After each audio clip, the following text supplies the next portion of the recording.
নমস্কার দর্শক বন্ধু, আশা করি সবাই ভালো আছেন।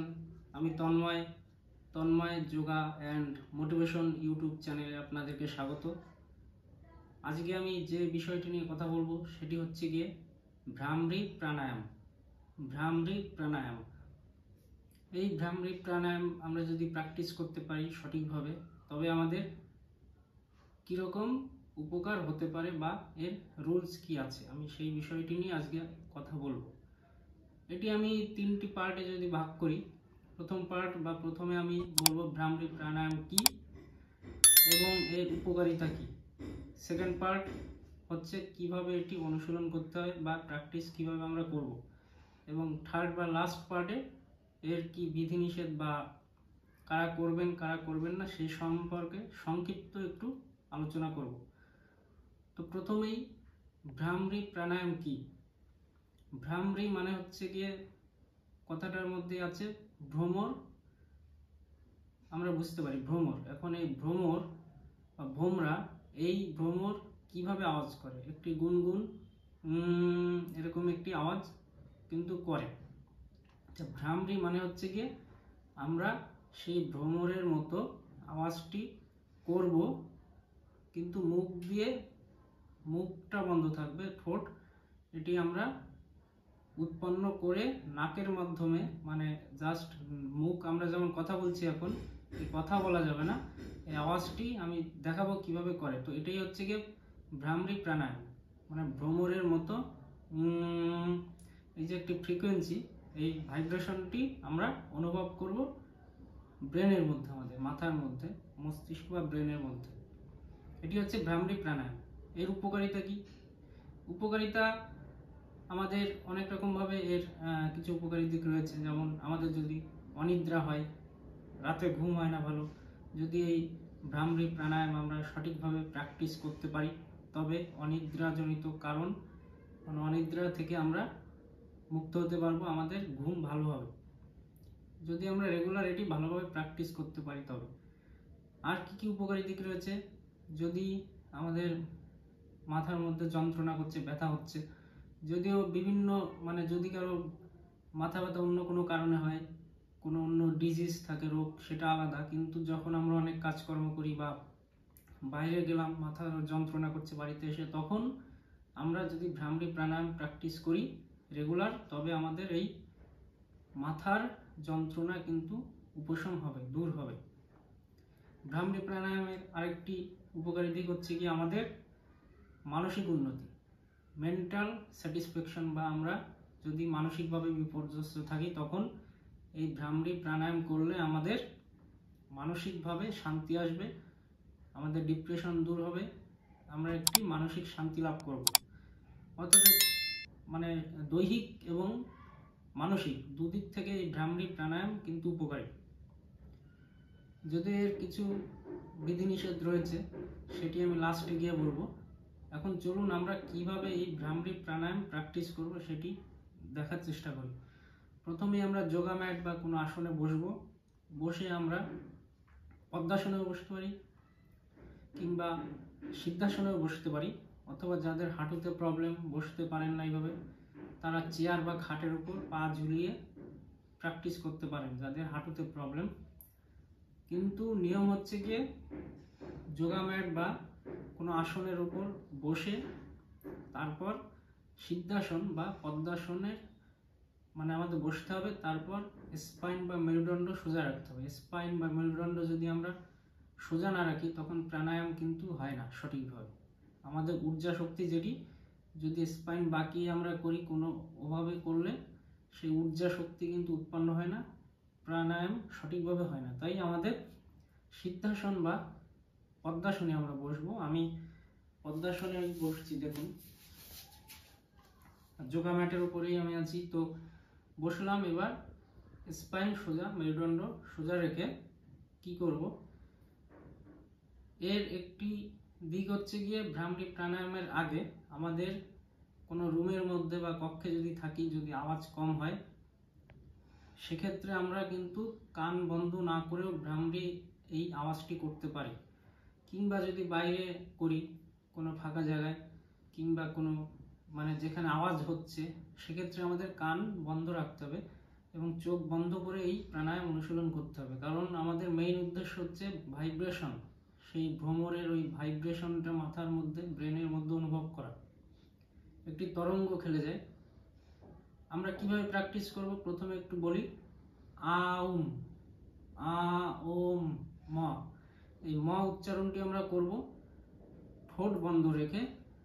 দাঁত বা আমাদের চোয়াল, মানে চোয়াল, নিচের চোয়াল এবং মুখ বন্ধ থাকবে, কিন্তু দাঁত, উপরের পাটি, নিচের চোয়াল একসঙ্গে মেশানো থাকবে না। তাহলে হবে কি, একটা ভাইব্রেশনে, একটি কম্পনের ফলে একটু অস্বস্তি হতে পারে। সেক্ষেত্রে হালকা চোয়ালটি একটু ফাঁকা রেখে, অর্থাৎ দাঁতের সঙ্গে দাঁত লেগে না যায় সেভাবে রেখে, ঠোঁট বন্ধ রেখে, চোখ বন্ধ রেখে আমরা এই আ ও ম, এই ম এর উচ্চারণটি করব। এভাবে একটি তরঙ্গের আকারে করব। এবং সব থেকে ভালো হয় যদি আমরা এই উচ্চারণ যখন মানে ভেতর থেকে করব, সেটি যদি আমরা অনুভব করি যে আমাদের নাভিস্থল থেকে এই ময়ের উচ্চারণ হয়ে নাভির থেকে উৎপন্ন হয়ে আমাদের মস্তিষ্কে যাচ্ছে এবং ভাইব্রেশন হচ্ছে, তবে সবচেয়ে ভালো হয়।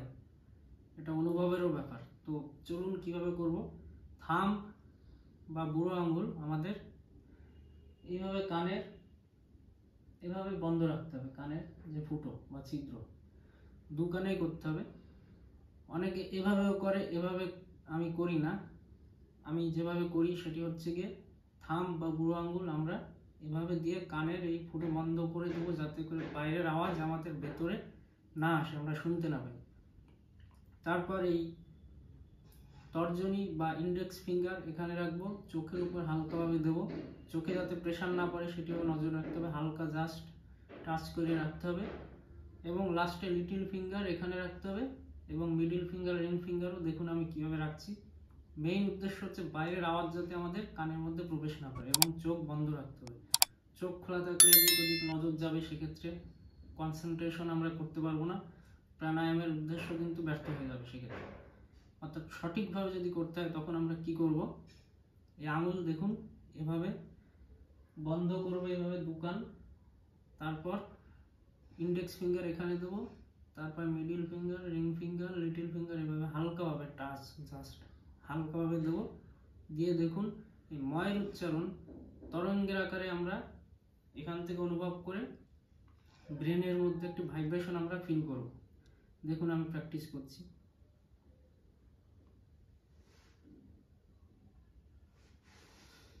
শ্বাস নিতে হবে, অর্থাৎ আমরা ইনহেল করব। ইনহেল করে স্পাইন সোজা রেখে ময়ের উচ্চারণটি করব এভাবে।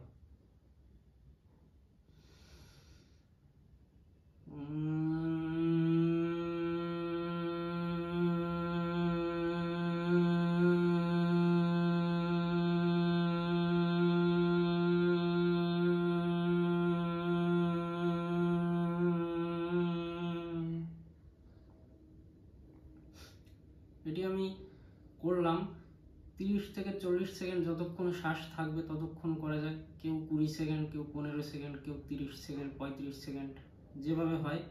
কিন্তু আমাদের বাইরের আওয়াজ কিন্তু ভেতরে গেলে চলবে না, এবং চোখ বন্ধ রাখতে হবে।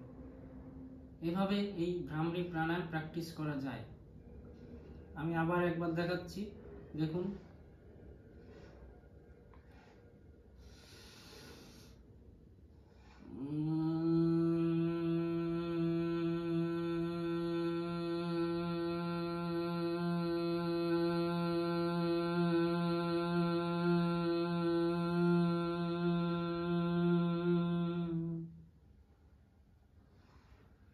ইনহেল করব, শ্বাস নেব, তারপর আমরা এই আওয়াজটি করব ভ্রমরের মতো, ম এর উচ্চারণ মতো একটি তরঙ্গ খেলে যাবে।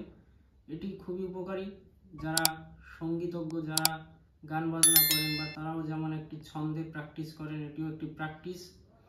তবে অবশ্যই সঠিকভাবে করতে হবে। এক ভিডিওয়ে সব সমান মানে সব কিছু বুঝিয়ে ঠিক বলা যায় না, আরও আমি নেক্সট কোনো ভিডিওয়ে আরও ভালোভাবে বোঝানোর চেষ্টা করব। তো মেইন আমাদের যেটি বলার আমার, সেটি হচ্ছে গিয়ে উচ্চারণ এবং বাইরের আওয়াজ যাতে না যায় কানের মধ্যে, এবং চোখ বন্ধ রাখা, এটি হচ্ছে। আর যদি আমরা কান বন্ধ নাও করতে পারি, সেক্ষেত্রে যদি কোনো আওয়াজ না হয়, ফাঁকা জায়গা বা রুমের মধ্যে কোনো আওয়াজই ঢুকছে না, সেক্ষেত্রে কান বন্ধ না করেও এভাবে করা যায়।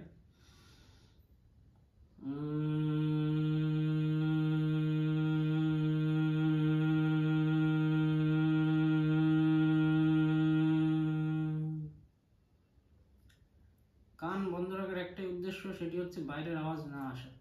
তো এটি সেভাবে যে যার মতো করে প্র্যাকটিস করতে পারবেন সঠিকভাবে। কান বন্ধ রাখলে হয় কি, আওয়াজটি আর ভেতরে গেলই না, আমরা শুধু সেই ভ্রমরের ওই ভাইব্রেশনটাই ফিল করব ব্রেনের মধ্যে একটি তরঙ্গের আকারে। আশা করি মোটামুটি বোঝাতে পারলাম সবাইকে কিভাবে প্র্যাকটিস করতে হয়। যদি কোনো প্রবলেম হয় অবশ্যই আপনি চিকিৎসকের পরামর্শ নেবেন, কিংবা যোগা যারা প্র্যাকটিস করেন এক্সপার্ট, তার সহায়তায় আপনি প্র্যাকটিস করবেন। যারা বিগিনার্স, যারা প্র্যাকটিস অলরেডি করছেন, জানেন, তাদেরকে আর নতুন করে বলার কিছু নেই, তারা তো জানেন কি নিয়ম আছে। বিগিনার্সরা দরকার হলে এক্সপার্টের পরামর্শ নেবেন। এবার আমি একটু বলি কারা করবেন না, বিধিনিষেধ কিছু থাকে।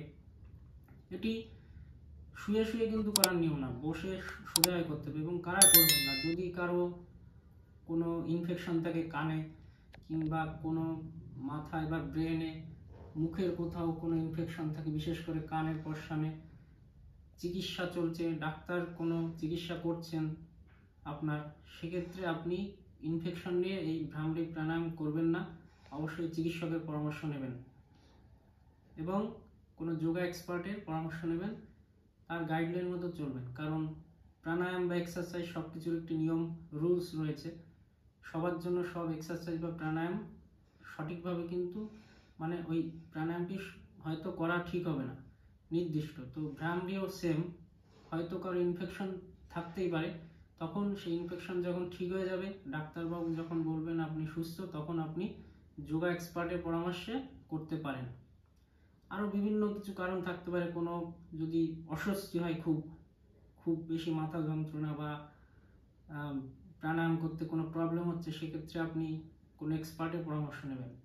মানে আমাদের সবার জন্যই কিছু বিধিনিষেধ থাকে, সবাই তো সব এক্সারসাইজ সমানভাবে করবে না, কিছু রুলস থাকে, সেটি আমি বোঝাতে চাইছি। সেটি আপনারা বুঝতে পারবেন যে আমার বডি কোনটি নিতে পারছে বা কোনো প্রবলেম হচ্ছে কিনা, সেক্ষেত্রে আমরা এক্সপার্ট এবং ডাক্তারবাবুর পরামর্শ নেব। এই হচ্ছে কি এর বিধিনিষেধ। বাকি কোনো প্রবলেম যদি না থাকে, যদি অন্য দিক থেকে আমরা সুস্থ থাকি কিন্তু প্রাণায়াম করতে চাই, সেক্ষেত্রে আমরা এভাবে রুলস ফলো করে প্রাণায়াম করতে পারি বিজ্ঞানসম্মতভাবে। যোগব্যায়াম এবং এক্সারসাইজে কিন্তু কোনো বিকল্প হয় না, খুবই কার্যকরী। আমাদের যখন বয়স হয়ে যাবে তখন কিন্তু আমরা এই যোগব্যায়াম যদি রেগুলার করতে পারি সঠিকভাবে, তাহলে আমরা আমাদের একটু বয়স পেরিয়ে গেলেও আমরা সুস্থ স্বাভাবিক থাকতে পারবো। যোগব্যায়াম শুধু শারীরিকভাবে নয়, মানসিকভাবেও আমাদেরকে উন্নত রাখে, মানসিকভাবেও কিন্তু আমরা সুস্থ থাকি। সুতরাং আপনারা যোগব্যায়াম করুন, অবশ্যই বিজ্ঞানসম্মতভাবে, এক্সপার্টের পরামর্শে এবং সঠিক নিয়মে। আমি নেক্সট ভিডিওতে আরও ভালোভাবে বোঝানোর চেষ্টা করব এই ভ্রামরী প্রাণায়াম সম্পর্কে। এক ভিডিও সব বলা সম্ভব হয় না, তাহলে ভিডিও অনেক বড় হয়ে যায় এবং অনেক সময় অনেক কিছু বলাও মনে থাকে না, যে এটি বললাম কিছু বাদ পড়ে গেল, এরকম হয়। তো আশা করি বোঝাতে পারলাম সবাইকে। সুস্থ থাকবেন, ভালো থাকবেন, যোগব্যায়াম করুন সঠিকভাবে এক্সপার্টের পরামর্শে। কোনো প্রবলেম হলে অবশ্যই চিকিৎসকের পরামর্শ নিন। ভালো থাকবেন সবাই, নমস্কার।